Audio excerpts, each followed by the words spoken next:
મોરબીમાં છેડતી કરનાર શખ્સની જાહેરમાં ધુલાઈ થઈ રોમિયોગીરી કરનારને પકડીને મેથી પાક ચખાડવામાં આવ્યો।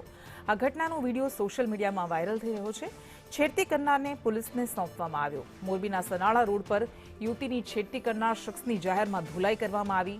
આ રોમિયોગીરી કરનાર શખ્સને લોકોએ પકડીને મેથી પાક ચખાડ્યો અને વિડીયો સોશિયલ મીડિયામાં વાયરલ થઈ રહ્યો છે। મોરબી એ ડિવિઝન પોલીસ સ્ટેશન ખાતે તેને લઈ જવામાં આવ્યો હતો।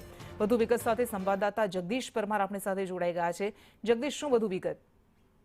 જી, ચોક્કસથી જે પ્રકારે વાત કરવામાં આવે તો મોરબી શહેરમાં કાયદો અને વ્યવસ્થા કથળી હોય તેવા દ્રશ્યો સામે આવ્યા હતા। જે પ્રકારે જાહેરમાં યુવતીની છેડતી કરતો યુવક ઝડપાઈ ગયો હતો અને તેને ત્યાંના શહેરીજનોએ લમકાર્યો હતો અને તેને લઈ ત્યાં સિટી એ ડિવિઝન પોલીસ પણ ત્યાં પહોંચી હતી અને ત્યારબાદ યુવકને પોલીસ સ્ટેશન ખાતે લઈ ગઈ હતી। પરંતુ જે પ્રકારે યુવતીની જાહેરમાં છેડતીનો બનાવ સામે આવ્યો છે ને તેને લઈ લોકોમાં ભારોભાર રોષ પણ જોવા મળી રહ્યો છે। જી, બિલકુલ, આભાર આપનો।